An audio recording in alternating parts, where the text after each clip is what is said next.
மகன் தூயாவியாரின் பெயராலே ஆமென். நம் ஆண்டவராக இயேசு கிறிஸ்துவின் அருளும் கடவுளின் அன்பும் தூயாவியாரின் நட்புறவும் உங்கள் அனைவரோடும் இருப்பதாக. உமான்மாவோடும் இருப்பதாக. சகோதர சகோதரிகளே, தூய மறை நிகழ்வுகளை கொண்டாட நாம் தகுதி பெறும் பொருட்டு நம் பாவங்களுக்காக ஆண்டவரிடத்தில் நாம் மன்னிப்பு வேண்டுவோம்.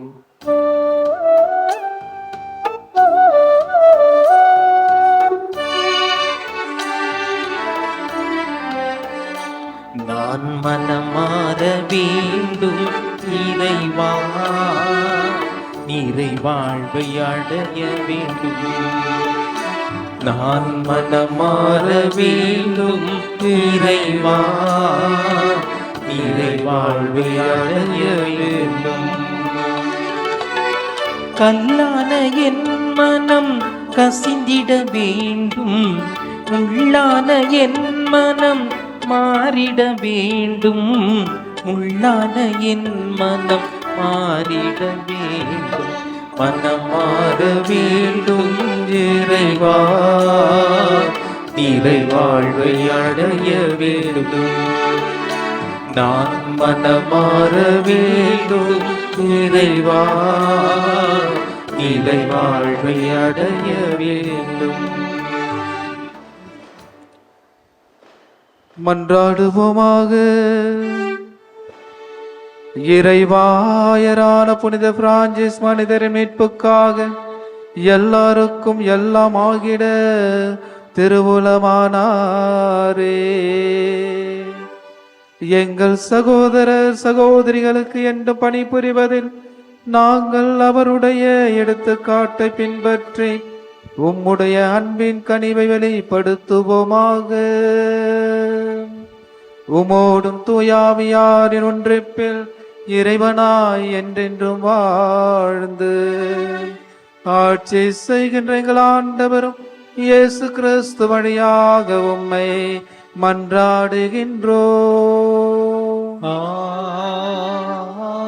ஆமென். சாமுவேல் 2ஆம் நூலிலிருந்து வாசகம். அதிகாரம் 7, இறை வார்த்தைகள் 4 முதல் 17 முடிய. அந்நாட்களில் ஆண்டவரின் வார்த்தை நாத்தானுக்கு அருளப்பட்டது. நீ சென்று என் ஊழியன் தாவீதிடம் ஆண்டவர் இவ்வாறு கூறுவதாக சொல். நான் தங்குவதற்காக எனக்கு ஒரு கோவில் கட்டப்போகிறாயா? இஸ்ராயேல் மக்களை எகிப்திலிருந்து நான் அழைத்து வந்தது முதல் இந்நாள் வரை நான் ஒரு நிலையான இல்லத்தில் தங்கவில்லை. மாறாக நடமாடும் கூடாரமே எனக்கு தங்குமிடமாய் இருந்தது. இஸ்ராயேலர் அனைவரும் சென்ற இடமெல்லாம் நானும் உடன் சென்றேன். அப்பொழுது என் மக்கள் இஸ்ராயேலை பேணும்படி குல தலைவர்களுக்கு கட்டளையிட்டிருந்தேன். அவர்களுள் எவரிடமாவது எனக்காக கேதுரு மரங்களால் ஒரு கோவில் கட்டாதது ஏன் என்று ஒரு வார்த்தை சொல்லியிருப்பேனா? எனது ஊழியன் தாவீதிடம் படைகளின் ஆண்டவர் இவ்வாறு கூறுவதாக சொல். என் மக்கள் இஸ்ராயேலின் தலைவனாக விளங்க புல்வெளியில் ஆடு மேய்த்து கொண்டிருந்த உன்னை நான் அழைத்தேன். நீ சென்ற இடமெல்லாம் நான் உன்னோடு இருந்தேன். உன் கண்முன் என் எதிரிகள் அனைவரையும் அழித்தேன். மேலும் உலகில் வாழும் பெரும் மனிதர் போல் நீர் புகழுற செய்வேன். எனது மக்களாகிய இஸ்ராயேலுக்கு ஓர் இடத்தை அளிப்பேன். அவர்கள் அந்த இடத்திலேயே நிலைத்து வாழ செய்வேன். என் மக்களாகிய இஸ்ராயேல் மீது நீதி தலைவர்களை ஏற்படுத்திய நாட்களாகிய தொடக்க காலத்தில் தீயவர்களால் அவர்கள் ஒடுக்கப்பட்டது போல இனியும் அவர்கள் அலைக்கழிக்கப்பட மாட்டார்கள். அனைவரின் தொல்லைகளினின்றும் உனக்கு ஓய்வு அளிப்பேன். மேலும் ஆண்டவர் தாமே உன் வீட்டை கட்டப்போவதாக அவர் உனக்கு அறிவிக்கிறார். உன் வாழ்நாட்கள் நிறைவு பெற்று நீ உன் மூதாதையரோடு துயில் கொள்ளும்போது உனக்கு பிறக்கும் உன் வழித்தோன்றலை உனக்கு பின் நான் உயர்த்தி அவனது அரசை நிலைநாட்டுவேன். எனது பெயருக்காக கோவில் கட்ட இருப்பவன் அவனே. அவனது அரசை நான் என்றும் நிலைநிறுத்துவேன். நான் அவனுக்கு தந்தையாக இருப்பேன், அவன் எனக்கு மகனாக இருப்பான். அவன் தவறு செய்யும்போது மனித இயல்புக்கேற்ப அடித்து மனிதருக்கே உரிய துன்பங்களை தருவேன்.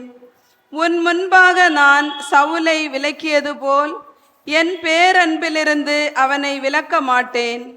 என் முன்பாக உனது குடும்பமும் உனது அரசும் என்றும் உறுதியாயிருக்கும். உனது அரியணை என்றுமே நிலைத்திருக்கும்.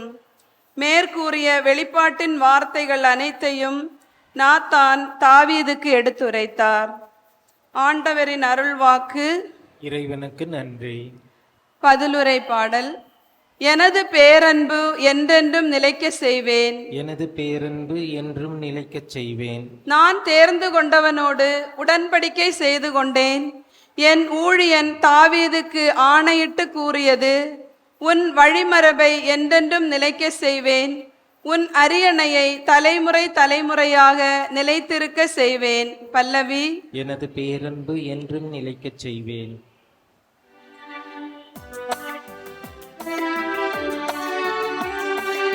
அல்லேலூயா, அல்லேலூயா, அல்லேலூயா,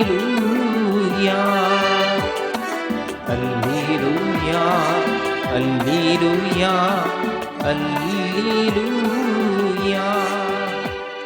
கடவுளின் வார்த்தையே விதை, அதை விதைப்பவர் கிறிஸ்துவே. அவரை கண்டடைந்தவரோ இன்றென்றும் நிலைத்திருப்பார். அல்லேலூயா, அல்லேலூயா, அல்லேலூயா. ஆண்டவர் உங்களோடு இருப்பாராக.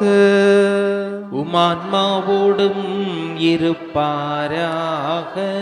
மார்க்கெழுதிய தூய நற்செய்தியிலிருந்து வாசகம். ஆண்டவரே, மாட்சி உமக்கே. புனித மார்க் எழுதிய நற்செய்தி அதிகாரம் 4 இறை வார்த்தையில் 1 முதல் 20 முடிய. அக்காலத்தில் இயேசு மீண்டும் கடலோரத்தில் கற்பிக்க தொடங்கினார். மாபெரும் மக்கள் கூட்டம் அவரிடம் ஒன்று கூடி வர அவர் கடலில் நின்ற ஒரு படகில் ஏறி அமர்ந்தார். திரண்டிருந்த மக்கள் அனைவரும் கடற்கரையில் இருந்தனர். அவர் உவமைகள் வாயிலாக பலவற்றை அவர்களுக்கு கற்பித்தார். அவர் அவர்களுக்கு கற்பித்தது, இதோ கேளுங்கள். விதைப்பவர் ஒருவர் விதைக்கச் சென்றார். அவர் விதைக்கும் பொழுது சில விதைகள் வழியோரம் விழுந்தன. பறவைகள் வந்து அவற்றை விழுங்கிவிட்டன. வேறு சில விதைகள் மிகுதியான மண்ணில்லா பாறை பகுதிகளில் விழுந்தன. அங்கே மண் ஆழமாக இல்லாததால் அவை விரைவில் முளைத்தன. ஆனால் கதிரவன் மேலே எழ அவை காய்ந்து வேறில்லாமையால் கருகி போயின. மற்றும் சில விதைகள் முட்செடிகளுக்கிடையே விழுந்தன. முட்செடிகள் வளர்ந்து அவற்றை நெருக்கிவிடவே அவை விளைச்சலை கொடுக்கவில்லை. ஆனால் இன்னும் சில விதைகள் நல்ல நிலத்தில் விழுந்தன.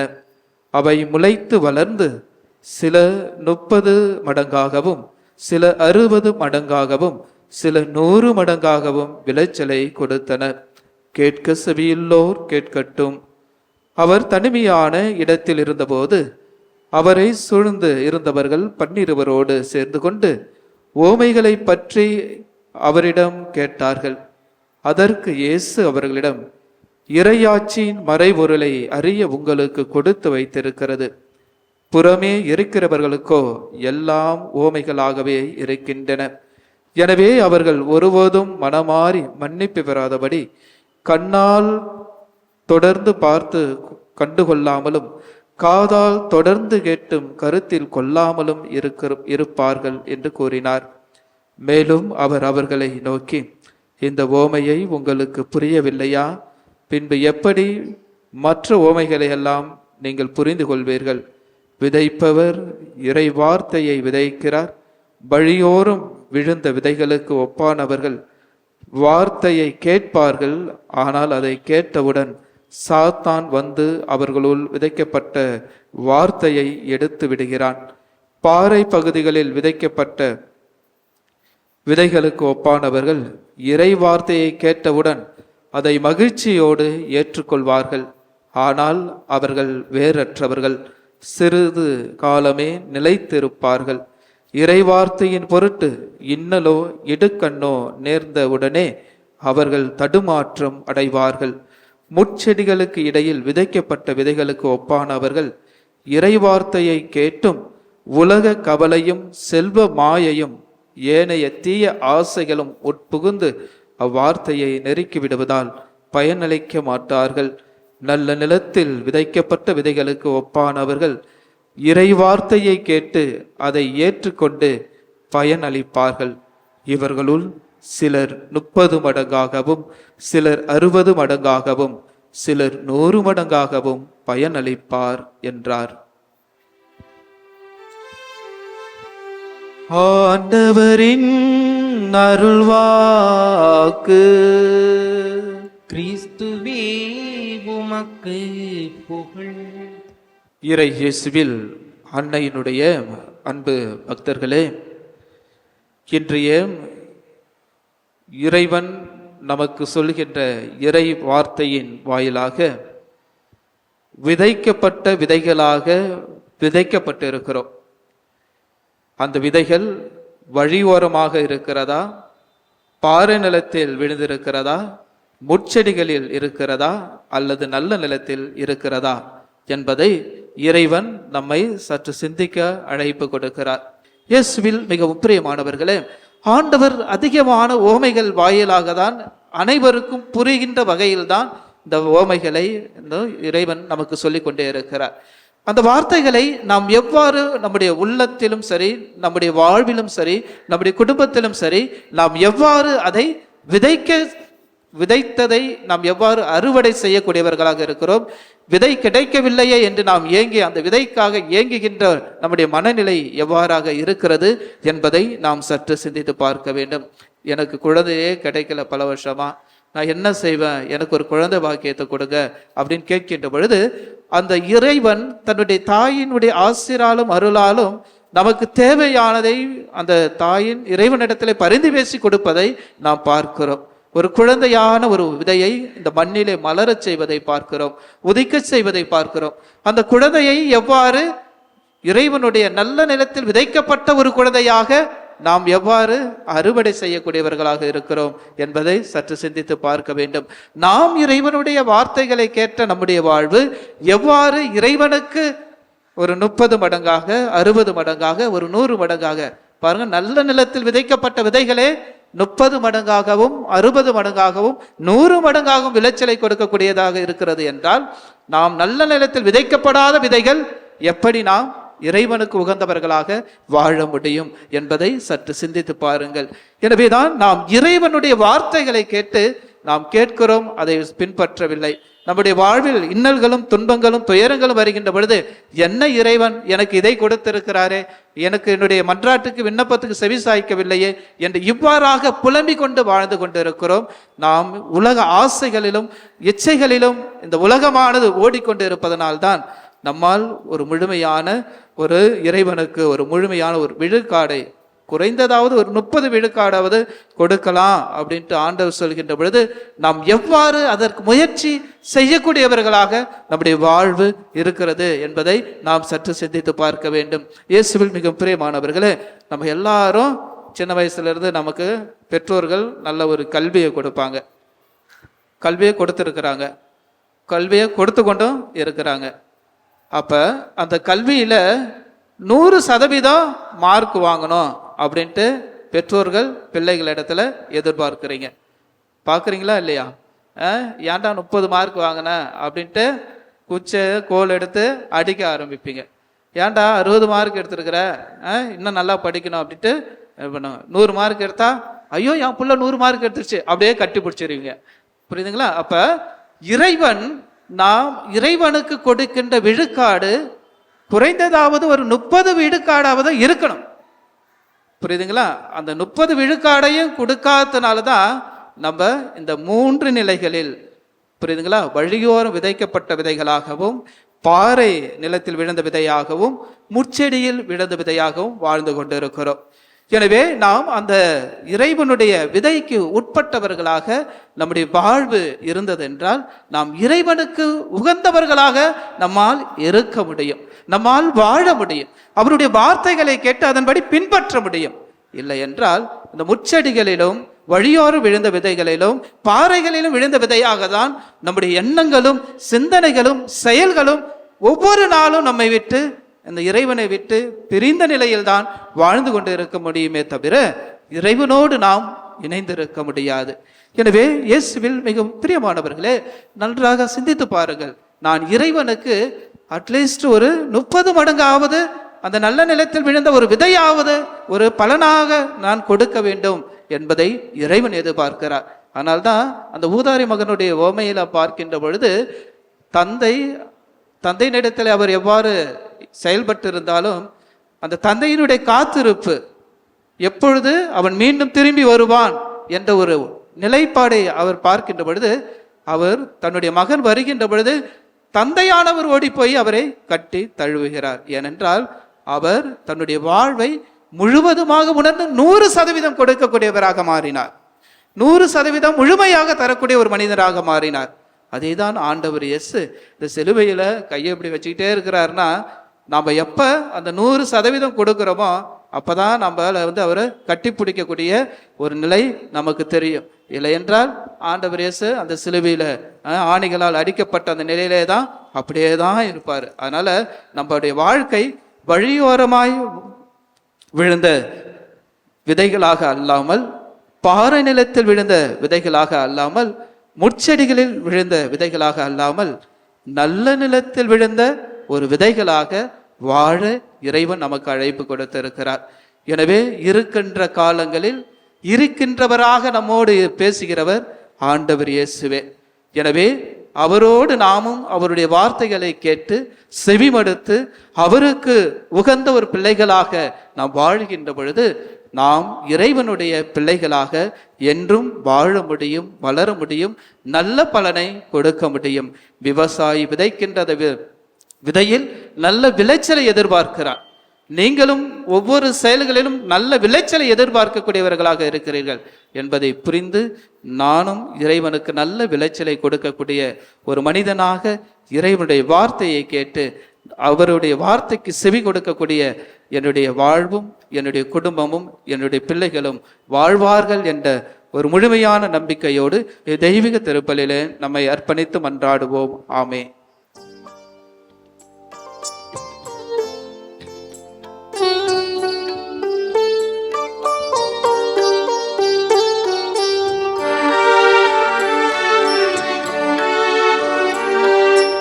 இதோ உமது அடிமை, இறைவா ஏற்பாயின்.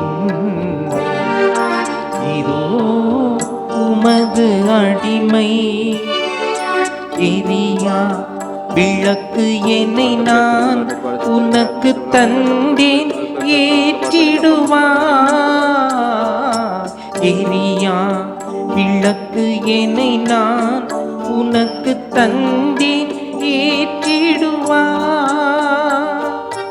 உன்னொளி துலங்க தன்னையை வழங்கும் புதராய் மாற்றிடுவார்.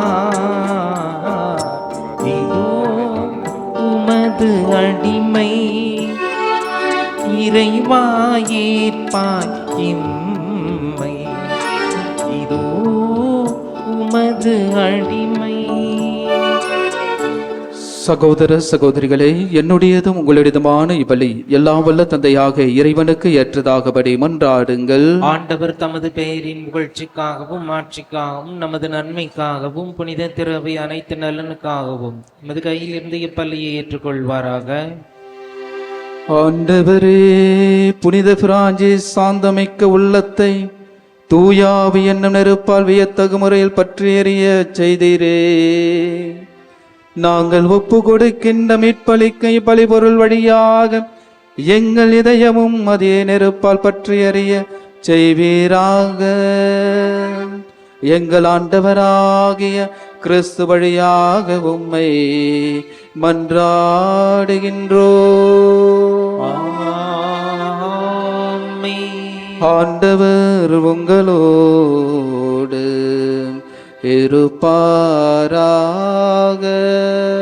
உம்மான்மாவோடும் இருப்பாராக. இதயங்களை மேலே எழுப்புங்கள். ஆண்டவரிடம் எழுப்பியுள்ளோம். நம் இறைவனாகிய ஆண்டவருக்கு நன்றி கூறுவோம். அது தகுதியும் நீதியும் மானதே. ஆண்டவரே, தூயவரான தந்தையே, என்றுமுள்ள எல்லாம் வல்ல இறைவா, எங்கள் ஆண்டவராகிய கிறிஸ்து வழியாக எந்நாளும் எவ்விடத்திலும் நாங்கள் உமக்கு நன்றி செலுத்துவது மெய்யாகவே தகுதியும் நீதியுமாகும், எங்கள் கடமையும் மீட்புக்குரிய செயலும் ஆகும். ஏனெனில் புனித பிரான்சிஸ் உடைய விழாவில் உமது திரு அவை மகிழ்ந்திருக்க செய்கின்றீர். அவருடைய இறை பற்றுமிக்க வாழ்வை நெறியின் எடுத்துக்காட்டால் அதற்கு வலுவூட்டுகின்றீர். அவருடைய படிப்பினையால் பயிற்றுவிக்கின்றீர். அவருடைய மன்றாட்டால் பாதுகாத்து வருகின்றீர். ஆகவே வானதூதர் அணிகளரோடும் புனிதரின் பெரும் திரளாரோடும் நாங்கள் சேர்ந்து உமக்கு புகழ்ச்சி பண்ணி செய்து முடிவின்றி ஆர்ப்பரித்து சொல்வதாவது: தூயவர் தூயவர் தூயவர், வான்படைகளின் கடவுளாம் ஆண்டவர். விண்ணகமும் மண்ணகமும் உமது மாட்சியால் நிறைந்துள்ளன. உன்னதங்களிலே ஓசன்னா. ஆண்டவர் பெயரால் வருகிறவர் ஆசி பெற்றவர். உன்னதங்களிலே ஓசன்னா. ஆண்டவரே, நீர் மெய்யாகவே தூயவர், தூய்மை அனைத்துக்கும் ஊற்று. ஆகவே உம்முடைய ஆவியை பொழிந்து இக்காணிக்கைகளை தூய்மைப்படுத்த உம்மை வேண்டுகின்றோம். இவ்வாறு எங்கள் ஆண்டவர் இயேசு கிறிஸ்துவின் உடலும் இரத்தமுமாக எங்களுக்கு இவை மாறுவனவாக. அவர் பாடுபட உளம் கனிந்து தம்மை கையளித்த போது அப்பத்தை எடுத்து நன்றி செலுத்தி அதை பிட்டு தம் சீடர்களுக்கு அளித்து இயேசு கூறியதாவது: அனைவரும் இதிலிருந்து பெற்று உண்ணுங்கள், ஏனெனில் இது உங்களுக்காக கையளிக்கப்படும் என் உடல்.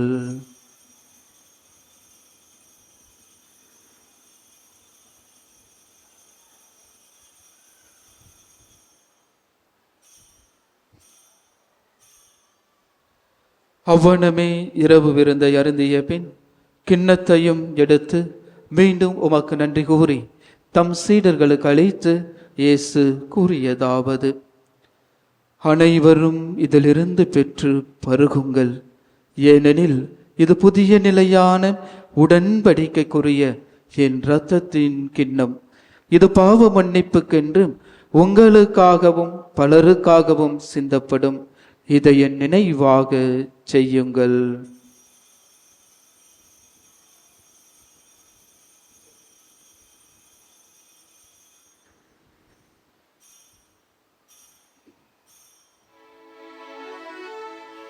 நம்பிக்கையின் மறைபொருள். ஆண்டவரே, நீர் வருமளவும் உமது இறப்பினை அறிக்கையிடுகின்றோ, உமது உயிர்ப்பினையும் எடுத்துரைக்கின்றோ. ஆகவே ஆண்டவரை, நாங்கள் கிறிஸ்துவின் இறப்பினையும் உயிர்ப்பினையும் நினைவு கூர்ந்து வாழ்வு தரும் அப்பத்தையும் மீட்பளிக்கும் கிண்ணத்தையும் உமக்கு ஒப்பு கொடுக்கின்றோம். உம் திருமுன் நமக்கு ஊழியம் புரிய தகுந்தவர்கள் ஏற்றுக்கொண்டீர். எனவே உமக்கு நன்றி செலுத்துகின்றோம். மேலும் கிறிஸ்துவின் உடலிலும் இரத்தத்திலும் பங்கு கொள்ளும் எங்களை தூய ஆவியார் ஒன்று சேர்க்க வேண்டுமென உம்மை தாழ்மையுடன் மன்றாடுகின்றோம். ஆண்டவரே, உலகெங்கும் பரவி இருக்கும் அது திரு அவையை நினைவு கூர்ந்தருளும். எங்கள் திருத்தந்தை பிரான்சிஸ், எங்கள் ஆயர் மேதகு ஜார்ஜ் ஆண்டகை, எல்லா திருநிலைராகிய அனைவரோடும் முத திரு அவை அன்பில் நிறைவு பெற செய்தருளும்.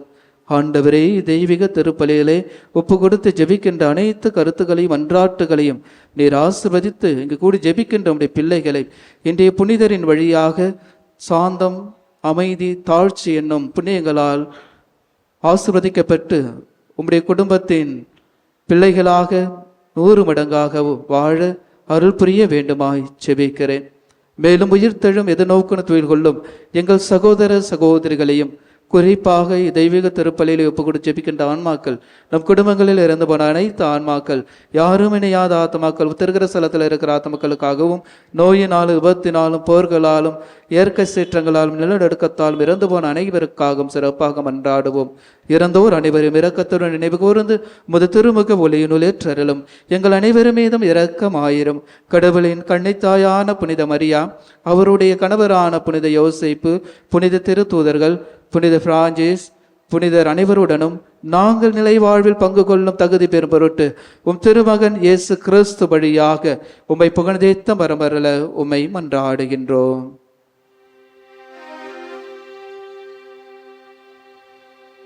இவர் வழியாக இவரோடு இவரில் எல்லாம் வல்ல இறைவனாகிய தந்தையே, தூய ஆவியாரின் ஒன்றிப்பில் எல்லா புகழும் மாட்சியும் என்றென்றும் உமக்கு உரியதே. ஆமென்.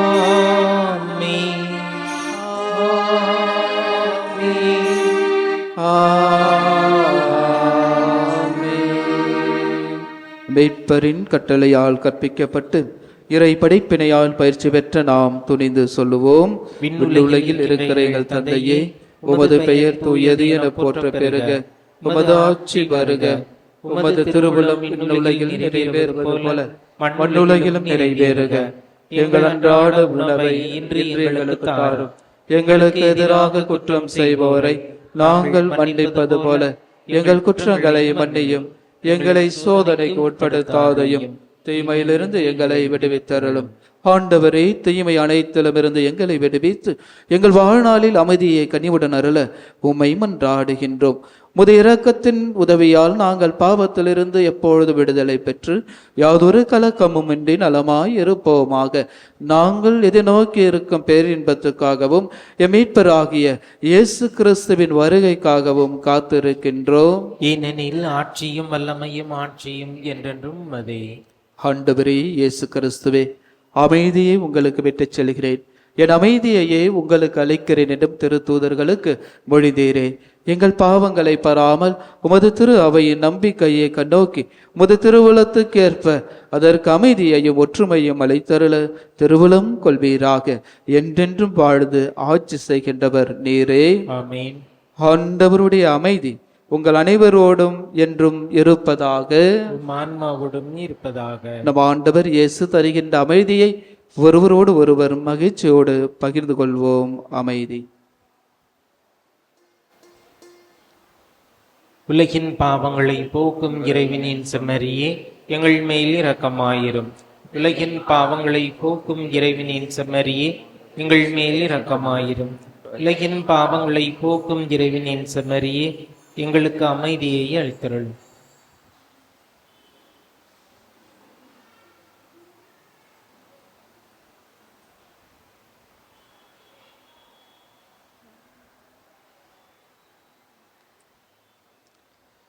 இதோ நம் ஆண்டவர் இயேசு கிறிஸ்து, இவரால் விதைக்கப்பட்ட விதைகளாக இவ்வுலகில் வாழ்ந்து கொண்டிருக்கிறோம்.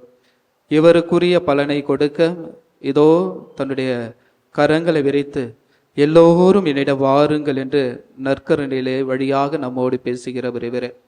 இவருடைய வாழ்வுக்கும் இவருடைய அன்புக்கும் பிரமாணிக்கத்துக்கும் நாம் உரியவர்களாக இவர் நம்மை அழைத்திருக்கிறார். இதோ இறைவனின் செம்மறி, இது உலகின் பாவங்களை போக்குபவர். செம்மறியின் விருந்துக்கு அழைக்கப்பெற்ற நம் அனைவரும் பேறு பெற்றோர். ஆண்டவரே, நீரின் இல்லத்தில் எழுந்திருள்ள நான் தகுதியற்றவன், ஆனால் ஒரு வார்த்தை மட்டும் சொல்லியருளும், எனது ஆன்மா நலமடையும். கிறிஸ்துவின் திருவுடல் திருரத்தம் நம்மை காத்து நிலை வாழ்வளிப்பதாக. ஆமென். நன்றி கூறி மன்றாடுவோமாக. எல்லாம் வல்ல இறைவா, எங்களுக்கு அருள் புரிய உம்மை வேண்டுகின்றோம். நாங்கள் உட்கொண்ட இத்திருவிருந்தினால் மண்ணகத்தில் புனித பிரான்சிஸின் அன்பையும் பருவையும் பின்பற்றி விண்ணகம் மாட்சியில் பங்கு பெறுவோமாக.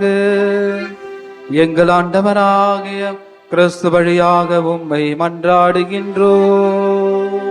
ஆமென். ஆண்டவர் உங்களோடு இருப்பாராக.